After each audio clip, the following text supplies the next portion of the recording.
Today we're going to make a simple circle cutting jig for the bandsaw. Okay, to start off we need a couple measurements. First off, I want to see what the distance is from this edge of the blade to the edge of the table. Looks like for my saw it's just a hair over 8.5 inches. I'm just going to draw a little diagram of the table.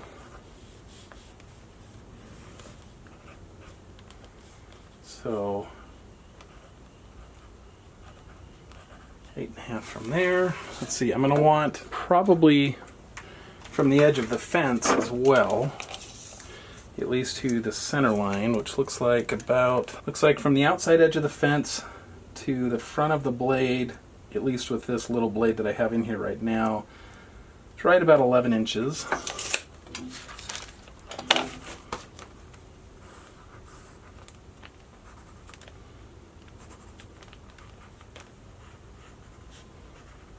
I'm going to take the fence off.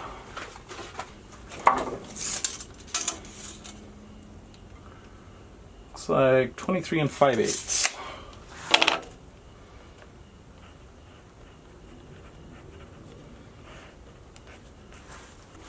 Just for good measure, 17. About 4.5 for the miter slot. I'm starting with a scrap piece of maple that's just a little over 19 inches long.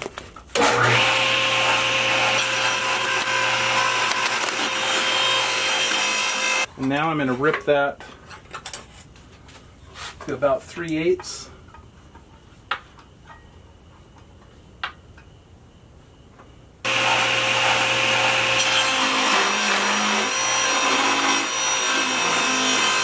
Okay, so I've got a piece of hard maple that I just cut on the table saw. Your standard miter slot is going to be about 3/8 of an inch deep and 3/4 of an inch across, so I went just a little bit bigger than that.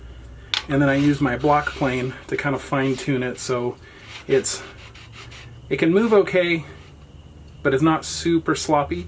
And where this isn't a cross-cut sled or something like that, it's okay if it has a little bit of play because we're just trying to get the circle cut out. You're going to be left with bandsaw marks on the outside of the circle, so it's not going to be a finished cut. You're still going to have to come back and sand or something like that. So the next thing is we need to cut a piece of plywood. I'm going to use 3/4 inch Baltic birch because that's what I have.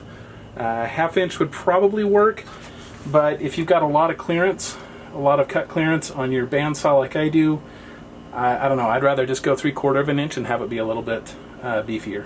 So as far as what width to cut the piece of plywood, I want mine to go from the outfeed edge of the table to the infeed edge of the fence. The reason that I want to do that is with this jig, you're going to mount your blank to it that you're going to cut.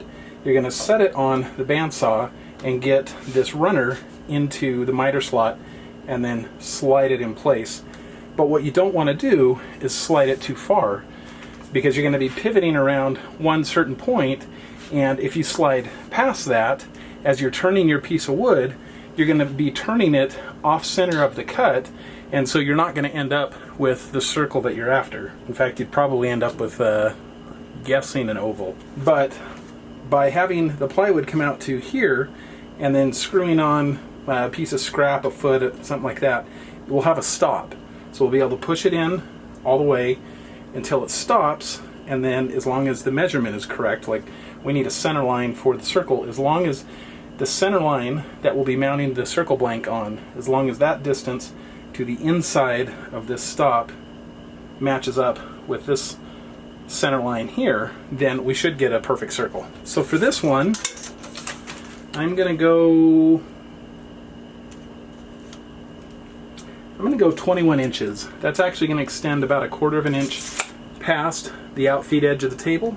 Now as far as the length, this is where it's going to depend really on two things. How big of a circle do you want to be able to cut, and how big is your bandsaw table? I think with this jig, I'm going to want to be able to cut, I don't know, let's say a 36-inch circle. 'cause if I go much longer than that, it'd be kind of difficult to manage in the space that I have. So I need to be, my pivot point would then be 18 inches from the blade, and I want there to be a little bit more. So I'm gonna say 20 inches to the outside of the blade. I'm gonna say somewhere around here. So if it was 20 inches from here, I'm going to go 28 inches, 21 by 28. So I kind of lucked out here. This scrap of Baltic birch that I have is like 21.5 wide. That's close enough. I'm going to leave that. It's short enough that I can fit it on my crosscut sled and not have to worry about hitting into that wall over there or anything else. So I'm not going to have to get out the circular saw. I can just do this all on the table saw. If you don't have a crosscut sled, of course, you could just use a straight edge and a circular saw to do this exact same cut.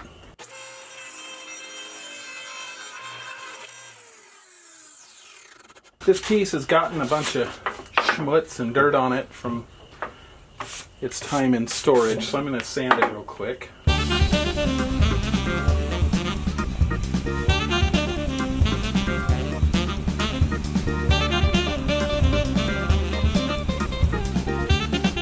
So this piece of plywood isn't perfectly flat.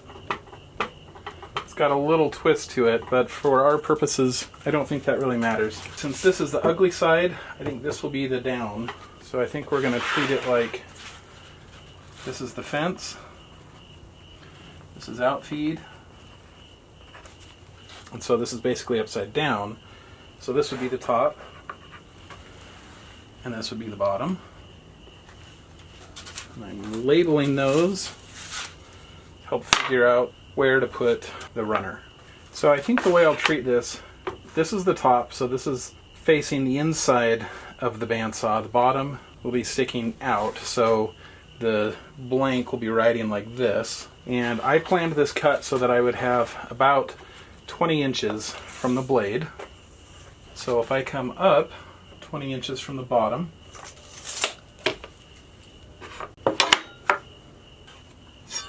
this should be the blade cut line. And the miter slot starts about 4.5 inches out from the blade. So I'm going to mark 4.5.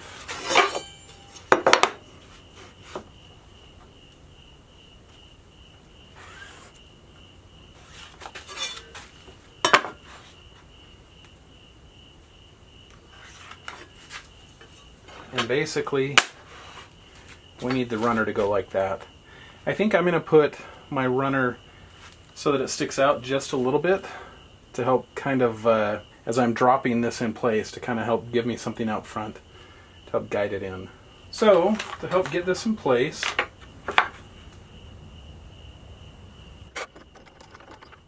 I'm going to clamp this framing square in place. From the outside edge of the fence to where the miter gauge begins is about 4 inches. So that's where I'm going to mount it. I'm going to just do a little narrow bead of glue. Going to flip this over, butt it up right against the square, move it back and forth a little bit, and then I'm going to pre-drill and countersink.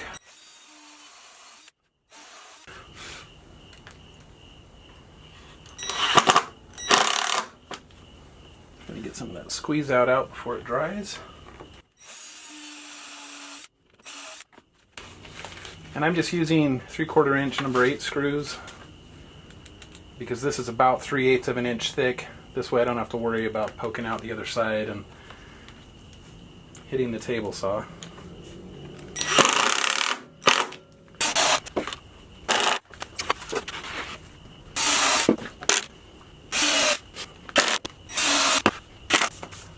Okay, we are ready for a test fit. Okay, as I planned, runner sticks out a little bit. Seems to slide back and forth okay. So the next step is I need to figure out what my center point is going to be along here.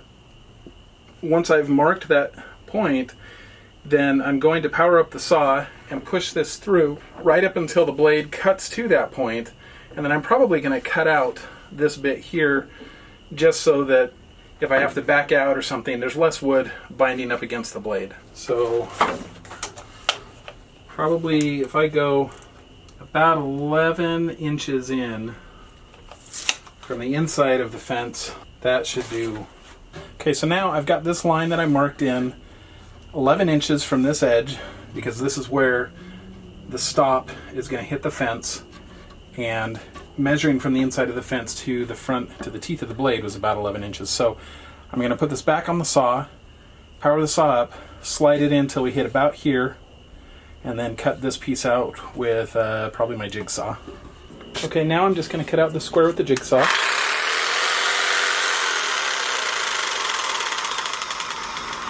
But not with a metal cutting blade. Okay, now I'm going to cut out the square here with the jigsaw.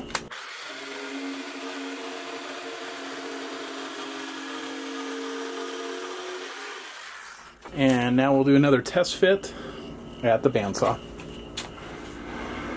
Okay, that looks pretty good. It probably would have been a little easier if I would have put the stop on there first, but too late now. For the stop that's going to run along this edge, I think I'm just going to use an offcut of this same sheet of plywood and probably go about 3 inches, and then it's just going to be screwed in from the side.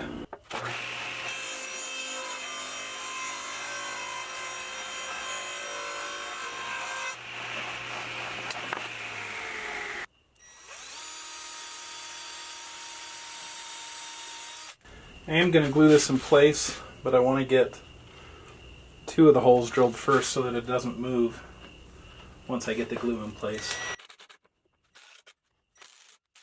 And bead of glue.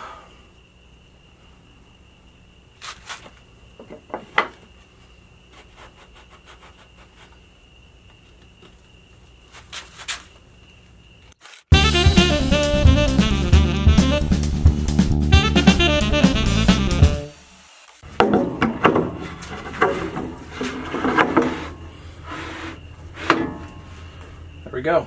So that's nice and solid. Now it could still potentially tip a little bit this way, but my thinking for that is just keep some hand pressure in this area here as you're pushing your blank through, and you won't have to worry about it. Now I'm just going to hit the base with a bunch of paste wax, help slick it up and make it slide a little easier.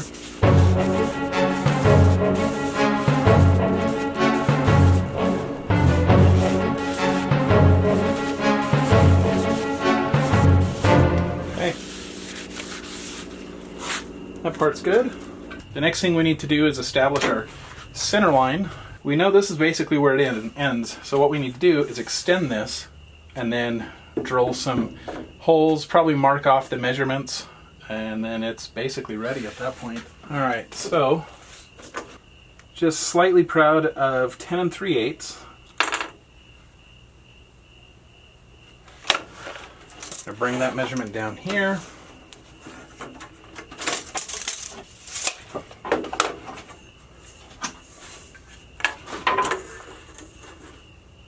This will be our center line.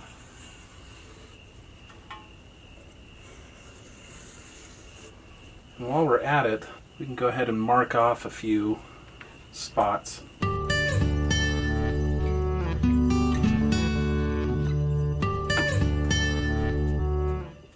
Okay. I'm going to go ahead and label these as well.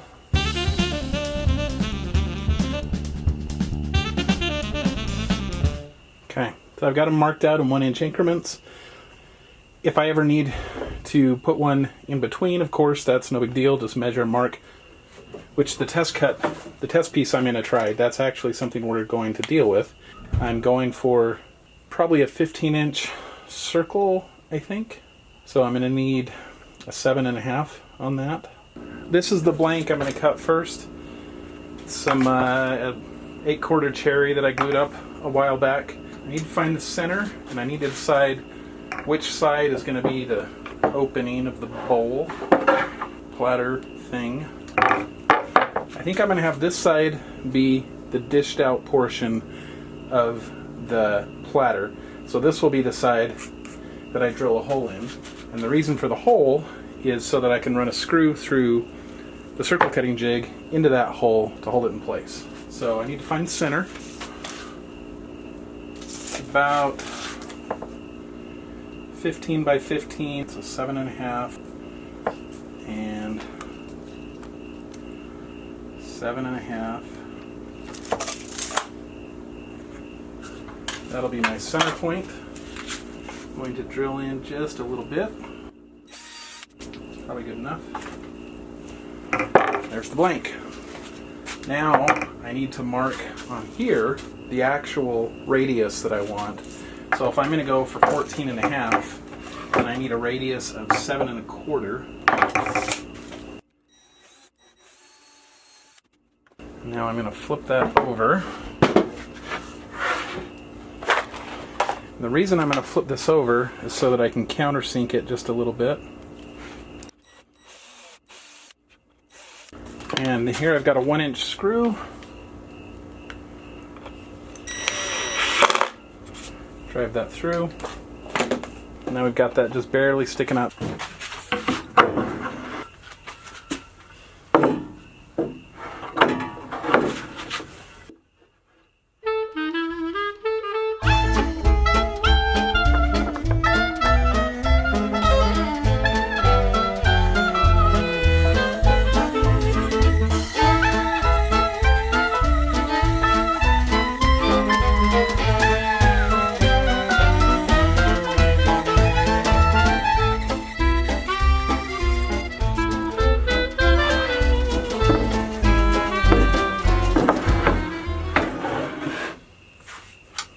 Here we go. Here is the piece all cut out. This is now ready for a carving project. I'm going to carve this into a platter. This will be the top, this will be the bottom. Not sure exactly what it's going to look like yet, but this is the beginning. Anyway, that is my simple bandsaw circle cutting jig. So far, it seems to work really well. I'm not sure that there's a whole lot else I would change, other than I need to put some hooks or something on it so that it's easy to store. I need to do the same thing with my crosscut sled. So hopefully that's helpful. As far as actual measurements, it's hard to give any because it's going to vary depending on the size of your bandsaw and the size of the circles that you want to cut. But if you happen to have a Grizzly G0 513 series bandsaw, 21 inches by 28 inches should be a pretty good size, and it'll be 4.5 inches from the blade to the top of your miter slot. So going by that, you should be able to ballpark it at least. Anyway, hope that was helpful. Thanks for watching, and if you want to see any more of the things that I do in my shop, please subscribe. We'll see you next time.